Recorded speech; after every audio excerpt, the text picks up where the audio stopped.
Imagine a world where your favorite apps seamlessly integrate with your AI assistant, making everyday tasks as simple as having a conversation. That's exactly what OpenAI is bringing to life with its latest ChatGPT update, and it's a game changer. But here's where it gets controversial. As OpenAI blurs the lines between AI and third-party services, it's also raising questions about data privacy and the future of app ecosystems. Let's dive in. OpenAI has just unveiled a groundbreaking feature that allows ChatGPT users to connect directly with popular apps like Spotify, Zillow, Figma, Expedia, and Booking.com, all without leaving the Chatbot interface.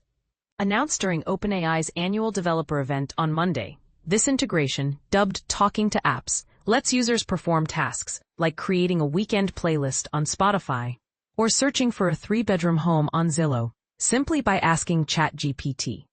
The first time you use it, you'll need to sign in to the app, but after that, it's as smooth as chatting with a friend.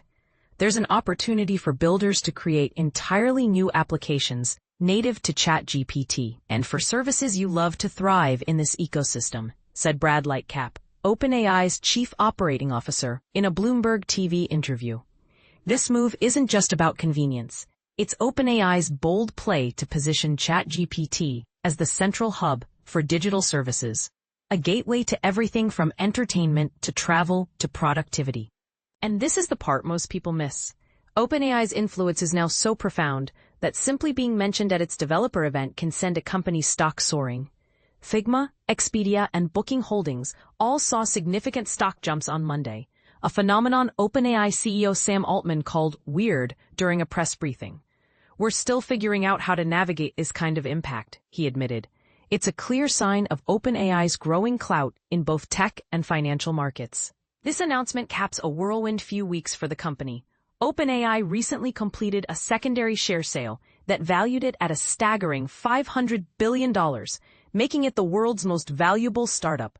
It also launched Sora, a social video app that quickly topped the Apple App Store charts, and inked massive infrastructure deals with NVIDIA, AMD, and others to scale its AI technology globally. With over 800 million weekly ChatGPT users, OpenAI's growth is undeniable. CFO Sarah Frier revealed in September that the company is on track to generate $13 billion in revenue this year, up from $4 billion in 2024. Yet despite this surge, OpenAI remains unprofitable due to hefty computing, research, and infrastructure costs. A reminder that innovation often comes at a steep price. But here's the burning question. Is OpenAI's rapid expansion and integration with third-party apps a step toward a more connected future? Or does it pose risks to user privacy and app independence? As ChatGPT becomes the go-to platform for digital services, who controls the data? And what does this mean for smaller players in the ecosystem? Let us know your thoughts in the comments. This is a conversation that's just getting started.